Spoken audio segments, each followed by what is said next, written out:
என்று தங்களுடைய ஆவணங்களில் பதிந்து வைத்துள்ளது போல ஆதினித்தநல்லூர் என்பது அவர்களுக்கு விளங்காமல் போய் ஆதிச்சநல்லூர் என்று ஆவணங்களில் பதிந்து வைத்துவிட்டு சென்று விட்டார்களோ, அல்லது அங்கு இன்றும் வாழ்ந்து கொண்டிருக்கும் குடும்பர்களின் வரலாறு வெளியே தெரிந்துவிடக் கூடாது என்று திட்டமிட்டு செய்த சதியோ தெரியவில்லை. அதுவாகத் தெரிந்ததோ அல்லது கயவர் திரித்தார்களோ, ஆனால் வரலாற்றை யாரும் முற்றிலும் மறைக்க முடியாது என்பதற்கு சான்றாக இந்த ஆதினித்தநல்லூர் தொல்காப்பியம் குறிப்பிடும் மருத நில மக்கள் நாம்தான் என்பதையும், மருத நிலத்தை பண்படுத்தி வேளாண்மை வளர்த்து இன்று வரை ஆண்டு கொண்டிருப்பவர்கள் நாம்தான் என்பதையும் இவ்வுலகிற்கு ஓங்கி உயர்த்தி பறைசாற்றுகிறது. இது மட்டுமல்ல, இன்று கல்வெட்டுகளும் இலக்கியங்களும் குறிப்பிடும் மல்லர்களான குடும்பர்களே சேர, சோழ, பாண்டிய வேந்தர்கள் என்பதை நிரூபிக்க பல நூறு வரலாற்று எச்சங்கள் இங்கு பரவி கிடக்கின்றன. மருத நில மல்லர்களாய் குடும்பர்களாய் பிறந்திட்ட ஒவ்வொருவரும், ஏன் தமிழனாக பிறந்திட்ட ஒவ்வொரு தனி மனிதனும் பெருமையில் பூரிப்படையவும், நான் தமிழன் என்று செருக்குடன் இருமாந்து கூறவும் பல பெருமையான விடயங்கள் இந்த ஆதினித்தநல்லூர் முழுவதும் விரவி கிடக்கின்றன. ஆதிச்சநல்லூர் அப்படிங்கிறது தாமிரபரணி நதிக்கரையில இருக்கு. ஒரு காலத்துல திருநெல்வேலி மாவட்டத்துல இருந்த இந்த ஊர் இப்ப தூத்துக்குடி மாவட்டத்துல இருக்குது. இந்த ஊர் பக்கத்துல பார்த்தா இங்க ஒரு பெரிய அளவுல இங்க ஊர்ல இந்த ஊர் தான் உலகத்துக்கே ஒரு நாகரிக தொட்டிலா இருந்த விளங்கிய ஊர் அப்படின்னு சொல்லி யாராலையுமே கண்டுபிடிச்சிக்க முடியாது. ஏன்னு கேட்டா இது ஒரு பெரிய இடுகாடா இருக்கு. 114 ஏக்கர் மொத்தம். இது ஆசியா கண்டத்திலே பெரிய இடுகாடுன்னு சொல்றாங்க. ஆனா இந்த இடுகாட்டுல 3 முறை ஆய்வு நடந்தது. ஒரு தடவை பிரான்ஸ் தேசத்துல இருந்து சாகோர் அப்படிங்கிற ஒருத்தர் ஆய்வு பண்ணாரு. அவர் கிடைச்ச பொருள்கள், இங்க கிடைச்ச பொருட்கள் எல்லாம் சரியான தகவல் எதுவுமே சொல்லாம அவங்க நகருக்கு கொண்டு போயிட்டாரு. அதுக்கப்புறம் 1902ஆம் வருஷம் அலெக்சாண்டர் கிரியா அப்படின்னு சொல்லி ஆய்வு பண்ணாரு. உள்ள இருந்த முதுமக்கள் தாடிகளை பூரா தோண்டி எடுத்தாரு. அதுல கிடைச்ச பொன்பட்டையங்கள், அப்புறம் இரும்பு பொருட்கள், இதையெல்லாம் அவர் எடுத்து 21 மாட்டு வண்டியில இங்க இருந்து கொண்டு போய் திருநெல்வேலி கொண்டு போய் திருநெல்வேலியில இருந்து சென்னைக்கு கொண்டு போயிருக்காரு. அப்பதான் நம்ம உலக அளவுல நம்ம பெரிய அளவுல பேசப்படக்கூடிய ஒரு பெரிய விஷயங்கள்லாம் தெரிஞ்சது. ஏன்னா இங்க வாழ்ந்தவங்க யாரு, அவங்க எத்தனை வருஷத்துக்கு முன்னால வாழ்ந்தாங்க, எப்படி வாழ்ந்தாங்க அப்படின்னு ஒரு பெரிய ஆய்வே அதுல நம்ம பார்க்க வேண்டியது இருந்தது. நிறைய ஆராய்ச்சி எழுத்தாளர்கள் எழுதின எழுத்துக்கள் இதெல்லாம் வச்சு பார்க்கும்போது அப்பதான் சிந்து சமவெளி நாகரிகம் அப்படின்னு சொல்லக்கூடிய நாகரிகத்தை தோண்டி பார்த்துக்கிட்டு இருக்கிறாங்க. அப்போ வங்க தேசத்தை சேர்ந்த ஒரு பெரிய பேரறிஞர் பனார்ஜி அப்படின்னு சொல்லி ஒருத்தர் தான் அதை பாக்குறாரு. பாக்குறவர் சொல்றாரு, ஆனா இது சிந்து சமவெளி நாகரிகத்துக்கு முந்தைய ஒரு நாகரிகம் இருக்கு. அந்த நாகரிகம் திராவிட நாகரிகம். அந்த திராவிட நாகரிகத்தோட பிறப்பிடம் எது அப்படின்னு சொன்னா ஆதிச்சநல்லூர் தான் அப்படின்னு சொல்லி சொன்னாரு. அதுக்கப்புறம் தான் உலகமே வியந்து போட்டுச்சு. எல்லாருடைய கண்களும் நம்ம ஆதிச்சநல்லூரை தேடி பார்க்க ஆரம்பிச்சது. அதெல்லாம் வச்சு பார்க்கும்போது, அவங்களோட ஆய்வுகள் எல்லாம் வச்சு பார்க்கும் பொழுது இதோட வருஷம் 10,000 வருடங்களுக்கு முந்தியது அப்படின்னு சொல்ல ஆரம்பிச்சாங்க. கொர்க்கை துறைமுகம் 2500 வருஷத்துக்கு முன்னால உள்ளதுதான் கொர்க்கை துறைமுகம். வெளிநாட்டுல இருந்து நிறைய அரபி குதிரைகள், அப்புறம் நம்ம நாட்டுல கிடைக்கிற விலை உதர்ந்த முத்துக்கள், இதையெல்லாம் அந்த இடத்துல இருந்து கொண்டு போயிருக்காங்க. அதுக்கு முன்னாலே நம்ம தாமிரபரணி ஆற்றங்கரை வழியா, மரக்கலங்கள் வழியா நேரா ஆதிச்சநல்லூர்ல இங்க இருந்தே ஏற்றுமதி நடந்திருக்கு அப்படின்னு சொல்றாங்க. இங்க இரும்பு தொழிற்சாலை இருந்திருக்கு. எனக்கு நடந்தது உழவு தொழில். இந்த உழவு தொழிலுக்கு களை பறிக்கணும் அப்படின்னு சொன்னா அந்த இரும்பு சம்பந்தப்பட்டமான கருவிகள் வேணும். அப்புறம் தண்ணி எடுக்கணும் அப்படின்னு சொன்னா இப்பெல்லாம் ஒரு கிணற்றுல ஒரு கிணற்றுல நம்ம ஏதாவது ஒரு பொருள் விழுந்துட்டு அப்படின்னா அதை எடுக்கிறதுக்கு ஒரு வளைவு மாதிரி ஒரு பின் மாதிரி ஒண்ணு இருக்கும்.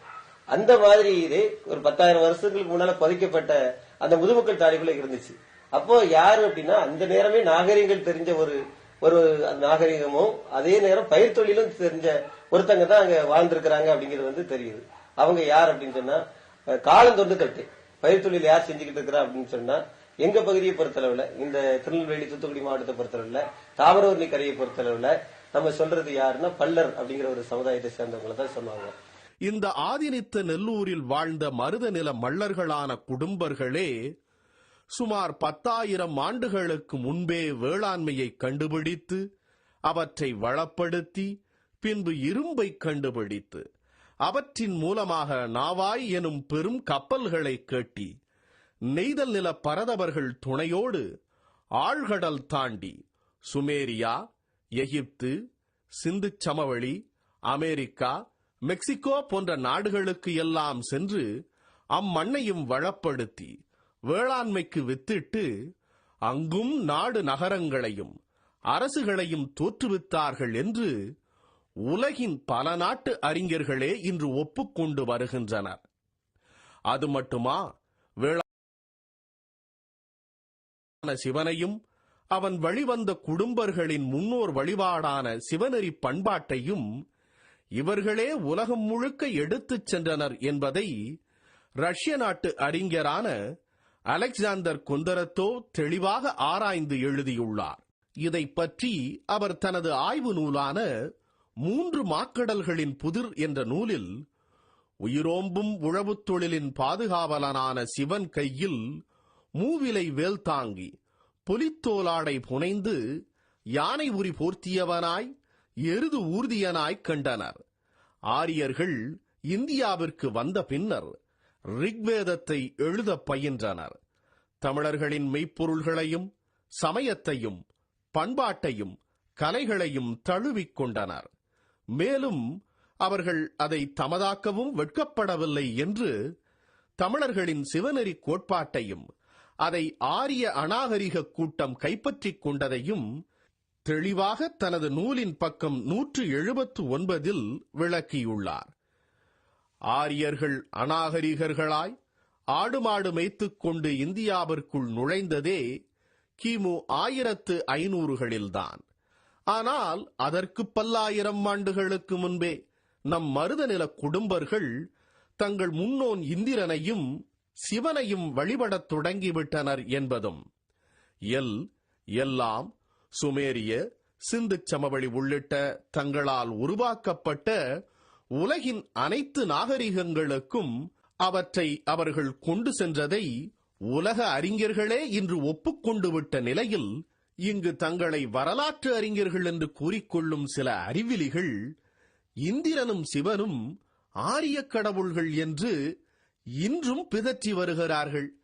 சிவ வழிபாடு என்பது முன்னோர் வழிபாடு என்பதற்கும், அதிலும் குறிப்பாக மருதநில குடும்பர்களின் வழிபாடு என்பதற்கும் ரஷ்ய அறிஞர் அலெக்சாண்டர் கொந்தரத்தோ கொடுக்கும் ஆதாரங்களையும் தாண்டி எம்மால் இன்றைக்கும் நடைமுறையில் பயன்படுத்தப்படும் ஆதாரங்களை கொடுக்க முடியும்.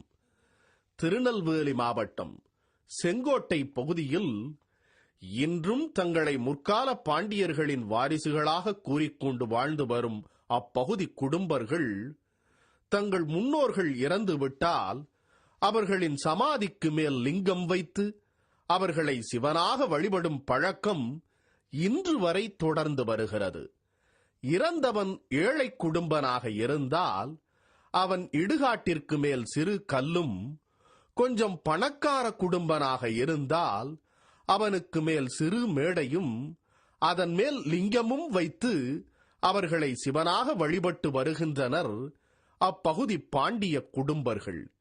இதுவே இறந்த குடும்பன் அப்பகுதியில் மன்னனாக இருந்தார் என்றால் அவன் ஆண்ட அரசின் சிறுமை பெருமையை கருதி சிறிய சிவன் கோயிலாகவோ அல்லது பெரும் சிவன் கோயிலாகவோ அக்குடும்பர்களின் வாரிசுகளால் கட்டப்பட்டு வழிபாடு நடத்தப்பட்டு வந்துள்ளன. இதை பள்ளிப்படை கோயில்கள் என்று அழைப்பர்.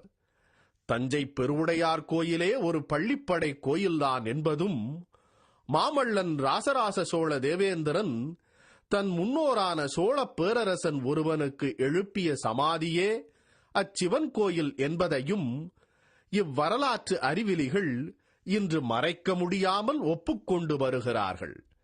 1951ஆம் ஆண்டு வரலாற்று அறிஞர் வி.ஆர். ராமச்சந்திர தீட்சிதர் இந்த ஆதினித்த நெல்லூர் பற்றி தனது வரலாற்று காலத்திற்கு முந்தைய தென்னிந்திய நூலில் ஆதித்த நல்லூரில் அரும்பிய இரும்பு பண்பாடே தமிழர்களின் பயிர் தொழிலுக்கும் ஏனைய தொழில் வளத்துக்கும் வணிக வளர்ச்சிக்கும் ஆக்கம் அளித்தது என்றும், இரும்பு பண்பாட்டை மருதநில மக்கள் நன்கு பயன்படுத்தி தாங்கள் நன்கு வாழ்ந்ததோடு ஏனைய 4 நிலமும் அந்நில மக்களின் வாழ்வும் வளம் பெற தங்கள் அறிவையும் உழைப்பையும் போதிய அளவிற்கு அளித்து தமிழர் நிலத்தில் மலைவளம், காட்டு வளம், கடல் வளம் சிறக்க அவர்கள் ஆற்றிய தொண்டு என்றும் போற்றத்தக்கது என்றும் திரு ராமச்சந்திர தீட்சிதர் தெளிவாக குறிப்பிட்டுள்ளார்.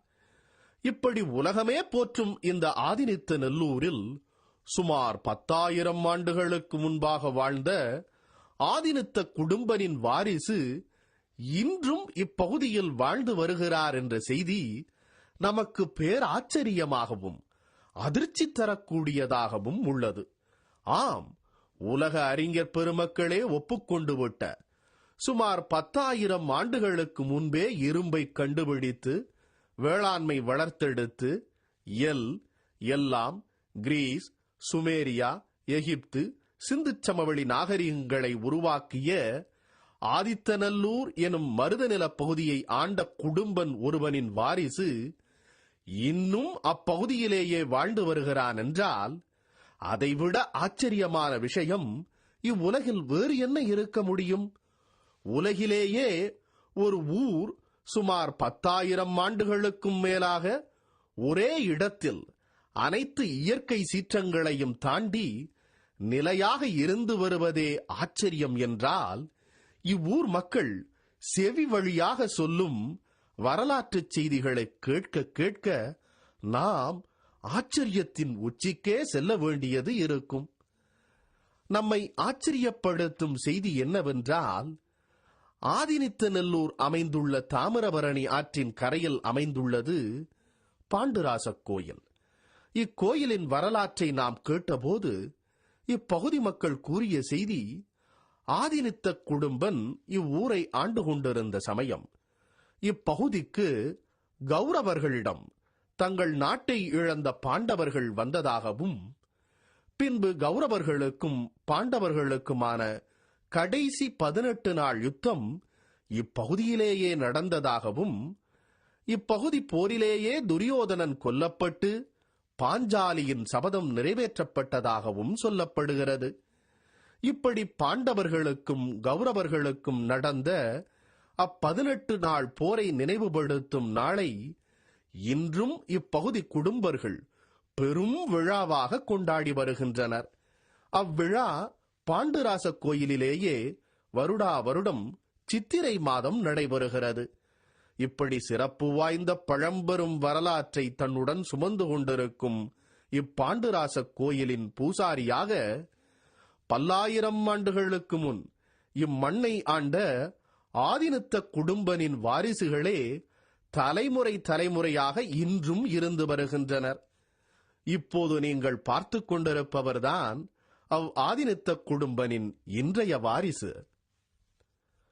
இப்பாண்டுராச கோயிலுக்கு அப்பால் மண்மேடாகவும் முட்புதராகவும் உள்ள நிலத்தை தாண்டி உள்ள ஊர் புளியங்குளம். இப்புளியங்குளத்தில் வாழும் குடும்பர்கள் தங்களை பாண்டவர்கள் வழித்தோன்றல்கள் என்றும், அதிலும் குறிப்பாக சிலர் தங்களை அர்ஜுனனின் வாரிசு என்றும், சிலர் தங்களை தர்மரின் வாரிசு என்றும் கூறுவதோடு பலர் தங்களை கௌரவர்களின் வாரிசுகள் என்றும் கூறிக்கொள்கிறார்கள். நீங்கள் தற்போது பார்த்து கொண்டிருப்பவர் கௌரவர்களின் வாரிசுகளில் ஒருவர். பல்லாயிரம் ஆண்டுகளுக்கு முன் வாழ்ந்ததாக புராணங்கள் சுட்டிக்காட்டும் அரச வம்சத்தின் வாரிசுகள் நிகழ்காலத்தில் வாழ்ந்து வருவது ஆச்சரியத்தின் உச்சமே. இவர்கள் கூறுவதற்கெல்லாம் என்ன ஆதாரம் உள்ளது? இவையெல்லாம் வெறும் கட்டுக்கதைகளா, அல்லது இவற்றில் ஏதேனும் உண்மைகள் உள்ளதா? இதுபோன்ற பல கேள்விகள் நமக்கு எழுவது இயற்கையே. பரதர் எனும் அரசர் பல்லாயிரம் ஆண்டுகளுக்கு முன் இன்றைய உத்தரப்பிரதேசத்தில் உள்ள அஸ்தினாபூர் என்ற ஊரை ஆண்டு வந்ததாகவும், அவரின் வழி வந்தவர்களே கௌரவர்களும் பாண்டவர்களும் என்பதும், இவர்களுக்கு இடையே ஏற்பட்ட அரசியல் பகைமையே பின்னால் பெரும் போராக வெடித்து இப்போரில் கௌரவர்களை வீழ்த்தி பாண்டவர்கள் தங்களின் நாட்டை மீட்டார்கள் என்று சொல்கிறது வியாசர் எழுதிய மகாபாரத கதை. வியாசரின் எழுத்துப்படி பரதர் ஆண்ட நாட்டின் தலைநகரான அஸ்தினாபூர் என்ற ஊரே குரு வம்சத்தைச் சேர்ந்த கௌரவர்களும் பாண்டவர்களும் நாம்தான் என்பதை நமக்கு சுட்டிக்காட்டுகின்றன. சமஸ்கிருதத்தில் அஸ்தின் என்றால் யானை. யானைகளைக் கொண்ட